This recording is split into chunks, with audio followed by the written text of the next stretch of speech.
मेरा नाम रोहित वैद्वान और मैं एक कोचिंग इंस्टीट्यूट दिल्ली में चला जिसका नाम अध्ययन मंत्रा और लगभग 12 साल से उसे चला रहा हूँ। जैसे हम 12 साल से देख रहे हैं कि इस इंसान को जो आपकी स्क्रीन पर अभी दिखाई देंगे वो है विवेक सर। तो आपकी बहुत सारी मोटिवेशनल स्टोरीज मैंने देखी हैं, सारी चीज़ें जाना। उसके बाद जब मैं यहाँ आ रहा था तो मुझे लगा कि आप कैसे होंगे कैसे नहीं, तो अभी देखा मैंने, जब देख रहा था आप थोड़ी तबीयत भी खराब है फिर भी आप इतने लोगों से मिल रहे हो, तो ये भी अपने आप में एक मोटिवेशन है कि आप जिससे आए तो उससे मोटिवेशन मिल रहा है। तो thank you sir, thank you. मतलब सर हम यहाँ आए थे, इस बारे में एक चीज़ और थी, जैसे ना हमारा कोचिंग इंस्टीट्यूट है तो हमारे यहाँ बच्चे पढ़ते हैं, लाखों बच्चे पढ़ते हैं। मतलब हमारा तो असली एसेट्स ही वही है, लाखों बच्चे। तो लाखों में से ना कुछ बच्चे तो ऐसे होते हैं कि सक्सेस पा जाते हैं, लेकिन कुछ बच्चे ऐसे होते हैं जो सक्सेस नहीं पा पाते। और जो सक्सेस नहीं पा पाते, आप उनके लिए क्या आइडिया या कोई ऐसी लर्निंग दे पाएंगे जो उनके लिए ऐसा रहे कि हाँ उन्हें मोटिवेशन मिले और कंटिन्यू कर पाए अपने। पहले तो समझते हैं सक्सेस होता क्या है। Success is progressive realization of a worthy गोल।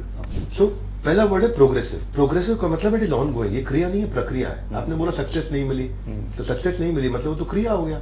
क्रिया का मतलब क्या हो गया? एक्टिविटी। इस एक्टिविटी में फेल हुआ, इस एक्टिविटी में सफल हुआ। एक्टिविटी नहीं है, success is a journey basically, it is progressive. तो क्रिया नहीं प्रक्रिया, एक्टिविटी नहीं process, it is ongoing. Success is progressive realization. तो रियलाइजेशन मतलब ये ऑब्जेक्ट नहीं है, दिल में है। सक्सेस यहाँ पे आती है, हृदय में आती है, जेब में नहीं आती है कि नहीं?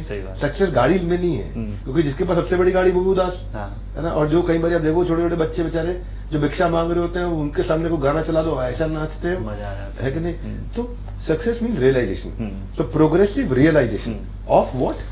अ goal which should be a worthy goal. ये नहीं कि मैं किसी को गोली मार दूं मेरा गोल है, वो नहीं, वर्दी गोल। तो बात ये है, तो किसी बच्चे को सफलता मिली किसी को नहीं मिली, इसको ऐसे देखना ही नहीं चाहिए। अपने को सफलता की अंडरस्टैंडिंग डेफिनेशन बदल देनी चाहिए। सक्सेस इज प्रोग्रेसिव, यानी कि रोज इंप्रूव होना है, यानी कि ये किसी एक इंसिडेंट पे निर्भर नहीं करता। रियलाइजेशन यानी कि दिल में होती है सक्सेस, जेब में नहीं होती है। और किसका? वर्दी गोल, ऐसा गोल जिससे समाज का फायदा होता हो।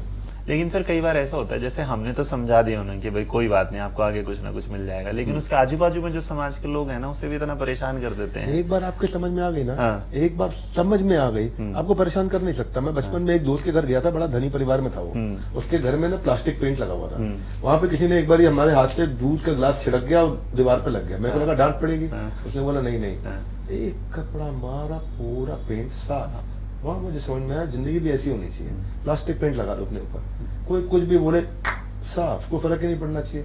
हमारे देवी जी बेचारी परेशान हो रही थी, कोई मुझे ये बोलता है, कोई मुझको वो बोलता है, ऑफिस में हाय हाय इतना पॉलिटिक्स हो जाता है ऑफिस में, लेफ्ट राइट ना, प्लास्टिक पेंट जो भी बोलो एकदम साफ, परेशान होने का ही नहीं है। तो आजू बाजू कौन क्या बोलता है, क्या फर्क पड़ता है? आपको फर्क उससे पड़ता है जिससे आपको फर्क पड़ना चाहिए। जिससे फर्क पड़ना चाहिए उससे फर्क पड़े ना, बात यह है। अब हर एक से फर्क पड़ रहा है तो फिर आप आदमी कमजोर बुद्धि के हो। फर्क उससे पड़ना चाहिए जो एक्चुअली फर्क पड़वाने लायक है, यानी कि जो एक्चुअली जिसने इम्पैक्ट क्रिएट किया देश दुनिया में। सर बात यह है कि आप सुनते किसकी हो? क्या सही बात है, क्या बात? मतलब सुनते किसकी हो? अक्सर सुनते सुननी उसकी चाहिए जो सुनाने लायक है।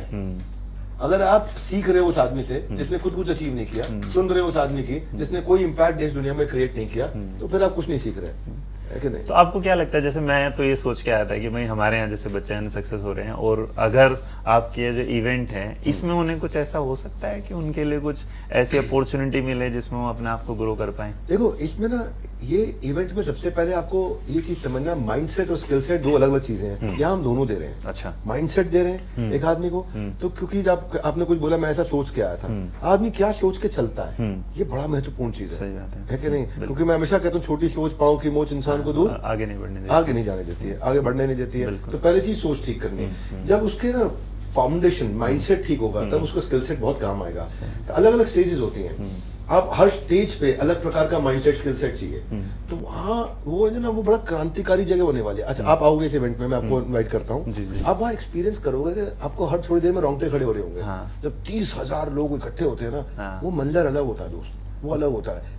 ये बेसिकली अंदर जाने के बाद एक्सपीरियंस होगा कि हर थोड़ी देर में वहाँ म्यूजिक बज रहा होगा, हर थोड़ी देर में सीख रहे होंगे, नई लर्निंग्स होंगी, स्टैंडिंग ओवेशंस होंगे। 30,000 बिजनेस ब्रेन्स एक साथ बैठे हैं, सॉरी सर इंटरप्ट करने, मतलब आपने सोचा कैसे कि 30,000 लेके आने? 30,000 क्योंकि उससे ज्यादा की जगह नहीं है ना, मेरी तकलीफ है। अच्छा, ये बात सही। प्रॉब्लम ये है कि मैं काफी जोर लगा रहा हूँ, पर उससे ज्यादा का अरेंजमेंट है नहीं। भारत में अच्छा। एक ही ऐसा इंडोर स्टेडियम है जहाँ 30,000 बैठ सकते 30,000 हैं। बैठ सकते हैं। हाँ, मतलब 30 के 28 बैठ सकते हैं, पर 30 के 32 नहीं हो सकते। पर हमारी सफलता इसमें है कि 30,000 लोगों को तो बैठने देंगे, 30,000 लोगों को वापस लौटना पड़ेगा। ओह। क्यों वापस लौटना पड़ेगा? टिकट नहीं मिलेगी उनको, डिजिटल नहीं है ना। पहले तो हम कोविड में डिजिटल वेबिनार करते थे, 10, 20, 30, 40 लाख लोग आ जाते थे, तो फिजिकल है, अभी फिजिकल है। ओके। तो सर मुबारक हो आपके इसके इवेंट के लिए, और बस बच्चों के लिए ऐसे मोटिवेट करते रहिएगा। हमें आपके बहुत बहुत धन्यवाद। अब ऐसे लोग शिक्षक तैयार करिए देश में, आप देश को आगे बढ़ा रहे हैं, आपको बहुत बहुत बधाई, बहुत शुभकामनाएं। Thank you so much.